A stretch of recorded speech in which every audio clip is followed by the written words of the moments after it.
айдас ба сургамж толилуулж байна.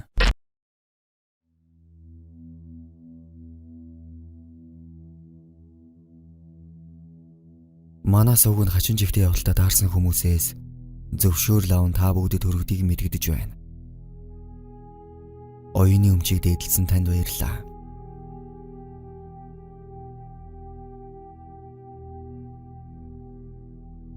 Найзын маань аав өнгөрөөд ажил явдал нь 2 сарын өмнө болсон. Найз маань эцэгхээсээ хоёулаа. Доороо нэг эрэгтэй дүүтэй. Ээж нь олон жилийн өмнө өнгөрчихсөн. Дүү нь аавтайгаа зүг амьдардаг юм. Аав нь нас бараад 3 хоног байлаа. 2 хоногийн дараа хөдөөлүүлнэ гэд буужигнаж байв. Би нас барсан өдрөөс нь ахуулаад ажил явдалд нь оролцоод туслаад л яваад л байлаа.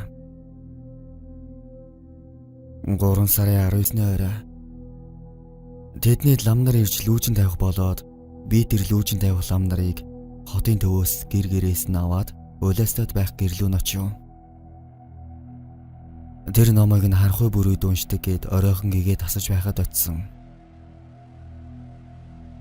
Жижиг байшин дүүрэн ах トゥ нар нь ирчихсэн багтах шингих зайгүй.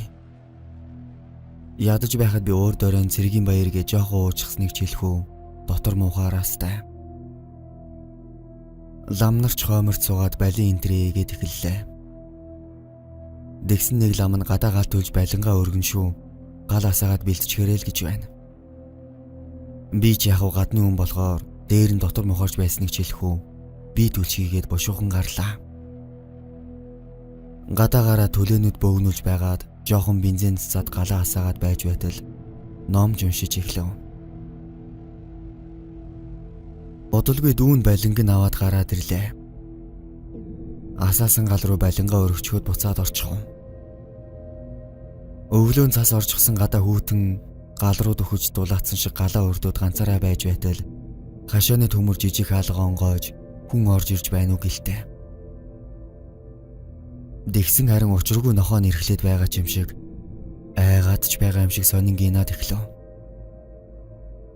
Би ч гайхаж ойр дотных нь хүү ирээд нохоо нэрхлээд байгаа юм байх таа гэд тоосонгүй. Дэгтэл засан дээр ойр ойрхон хурдан алхаж байгаа хөлний чимээ гараад наашаа ирж яван сонсогдож эхлэв. Тэдний хашаад өрүүлжин биш урагшаа урт сунсан том хашаатай болохоор хашааны хаалган жоохон хоол байсан юм. Би ч яг ямар хүнийг нь харж санаатай үүдний тийшээ харанхуйлуу хараад л байлаа. Дэгсэн гутлын чимээ нэлен гарч наашаа төхөж байснаа намаа хараа зогсчихгүй гэлтэй гинэт гарахаа болчихсон.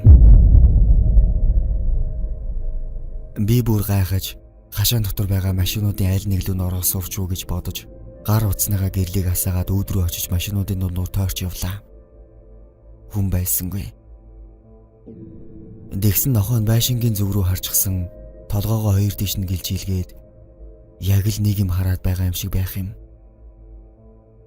Амьтан хүртэл ихээр чин шууд айц төрөөл нуургаар хүүт дагаал түлж байсан гал руугаа хурдан алхачихсан.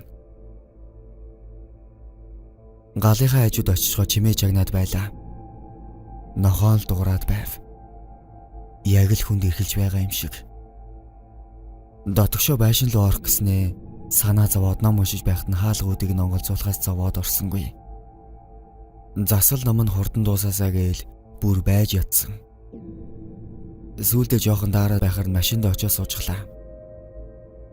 Машин асааж пара тавьчихаа тамхи асаагаа татаж байгаад акурка их гэж цонхоо онгойлготол яг машин айжуугаар хөлийн чимээ маш тод гараал үүд рүү чиглээд яваад өгөв.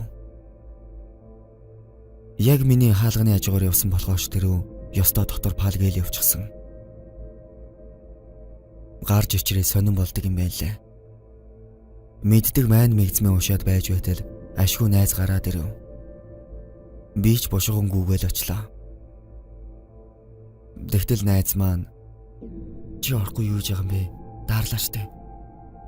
Гүй сая үүдэнд хаалга дуурч хүн орж ирээд нааш алхаж байгаа чимээ гараад сая машин сууж байхад хүртэл хажуугаар алхаад явлаа.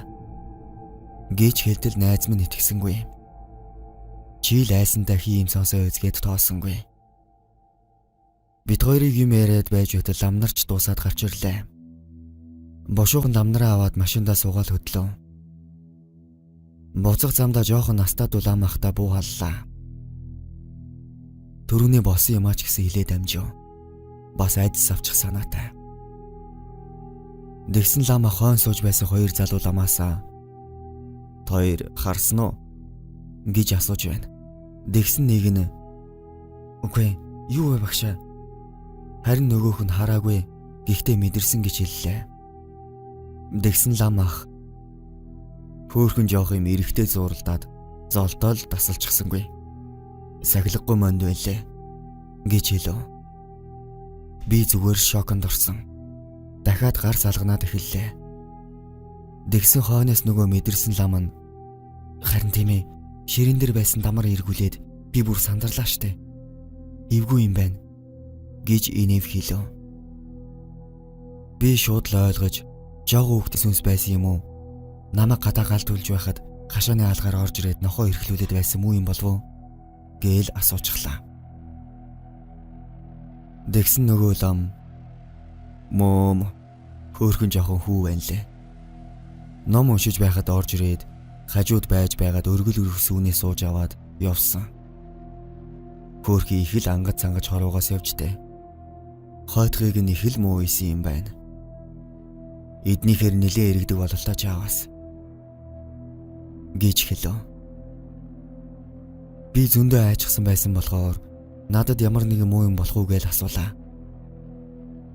"Зүгээр яахан дөө. Хүүхдийн сүнс хорогдож барьсан юм байдаггүй болохоор гим хор байхгүй.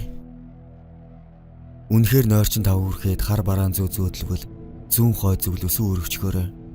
Тэгээл зүгээр." Тэгээд ирэхэд буудлаа майн мэгцэн уншсаар байгаад бууцгаалаа. Би машинаа тавьчихад гэрийнхээ орслоо орч чаддаггүй. Араас дагаатч байгаа юм шиг санагдав. Би орцлогоо орон найзлуугаа залгаж найзаасаа асуулаа. "Ямар очиртай юм бэ? Ийм сая ламнар ярьлаа. Нэг жоо хүүхдийн сүнс танаагаар эргэлдэт байгаа юм байна." "Өө тийм үү? Ямар эвгүй юм бэ? Аавын хашаад аавын дүүгийн хэсэг гэрээ барьж буусан юм. Тэгээ жаахан хүүн газар байсан тогоотой алуун цайнд унаад амар түлэгдээ шахаад аалгуунаас орчихсон. Тэгээд удалгүй өнгөрсөн юм. Намар ихчийн аавынхтай ойрхон хашаа аваад тийшээгээ нүүсэн. Энэ аавын хашаанд байгаа жоохон нохоо чинь тэднийх байхгүй юу? Явхдаа үлдээгээд явсан. Том нохоо нь барьчих гээд байна гэд. Тэдний хүүгийн сүс юм байх та. Одоо яана? Яагаад манайхаар эргэлдээд байгаа юм бол доо?" Миний өвшин дээр лам ахад хэлээд бас ээж аавд нь хэлж байгаад засал номыг нь араас нь сайн хэлгэрээ. Тэр лам ах араас нь буян номыг нь муу исэн байна гэж байлаа шүү. Гэж нэлээд сайн захиж хэллээ. 2 хоногийн дараа хөдөөлүүлчихэд ажил явдлаа дуусгаад тэр өдөр нь би найзандаа хамт унахраа болов. Нөгөө бужигнаж байсан хүмүүс нь яваад өчгөөр эвгүй байсан бололтой намайг хань татаад байлаа. Орой найз маань жаахан хямраад 2 пив авчуулаа. Гадаа гоё байсан болохоор хашаанд нь гарч уунгаа дүүгээс нь асуулаа. "Ахын доо, танад тэр жоохон хүүхдийн сүнс ирдэг юм шиг байна. Чи мэдэрвүү?" Дэгсэн дүүн "Үгүй ахаа, би мэдээгүй. Өглөө ажилдаа гараад орой ирээ шууд унтдаг болохоор. Харин аавал нэг юм яриад байдаг байсан. Хүүхдийн инээх үйлх чимээ үе сонсогдоод байна гэж. Отгоогийн нөгөө жоохон хүү нүдэнд харагдаад байх юм санаад байгаа юм байх таа гэж байсан. Тэр хүүхд нь өдөржингөө манайхаас алдаггүй.